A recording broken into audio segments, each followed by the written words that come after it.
Oh. D'abord, on m'a demandé de parler de la relève, des pratiques exemplaires au sujet de la planification de la relève. Dans beaucoup de cas, mon opposant, M. Paul, souligne de mon point. Certains le vont bien. Je ne connais pas toutes vos organisations, mais il y en a eu qui ont réussi parce qu'il y a des plans de robustes succès de relève. Il y a des organisations qui pourraient se faire aider et j'oriente mes observations vers ces organisations. Ça vient de diriger un programme qui franchit le pays, 11 villes de Victoria-Saint-Jean de Terre-Neuve et écoutant les groupes artistiques, d'autres groupes à but non lucratif, comment effectuer le plan de relève.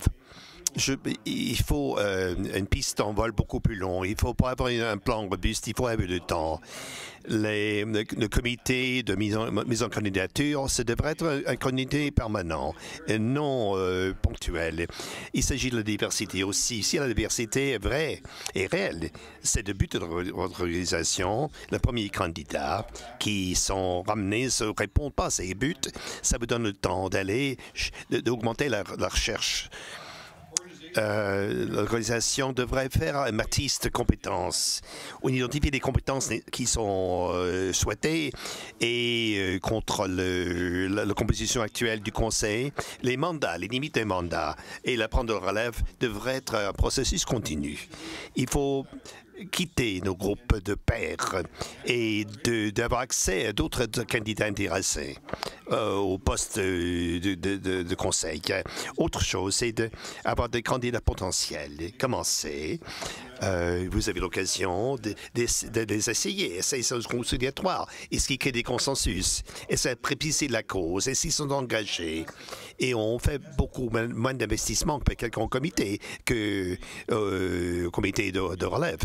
Ils ont pas demandé à ces comités. Si ces choses ne marchent pas, vous pouvez laisser tomber très vite. Si vous les débarrasser d'un administrateur, c'est très difficile. Le processus que nous avons en place ne sont pas utiles à cet égard. Les mandats, nous avons des mandats. Il faut établir des limites raisonnables de nombre de mandats. Quel est le chiffre? Il faut décider. Dans les conseils, 8 à 10 ans, c'est le maximum en général. Pour les conseils sportifs, c'est plutôt les Jeux olympiques, Jeux américains ou Jeux du Commonwealth, tous les 4 ans.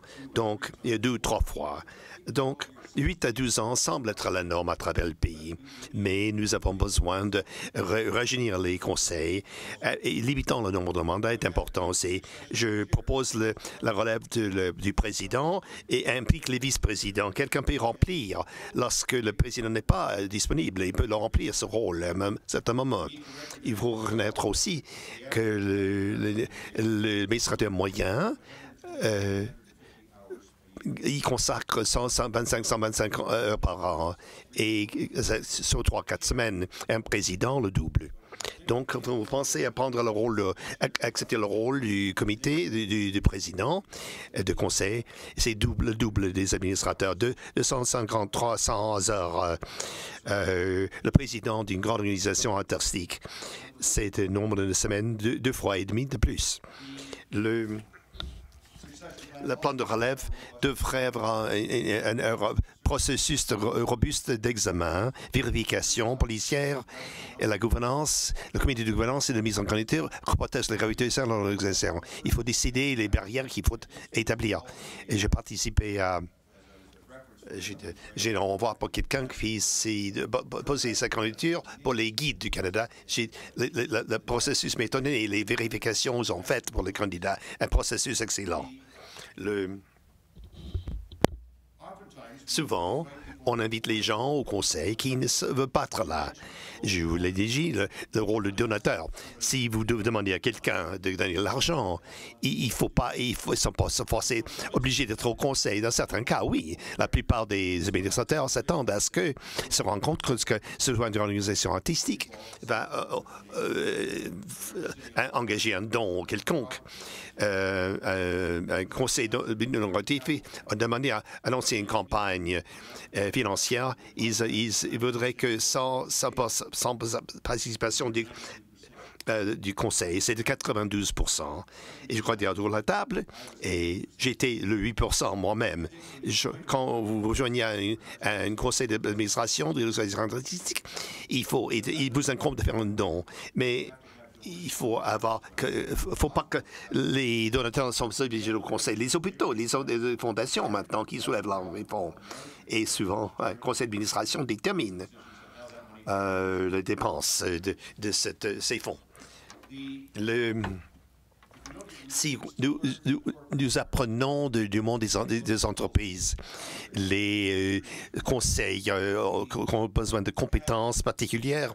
Nous avons des avocats, des comptables, des gens des finances. Nous avons ces compétences dont nos organisations ont besoin.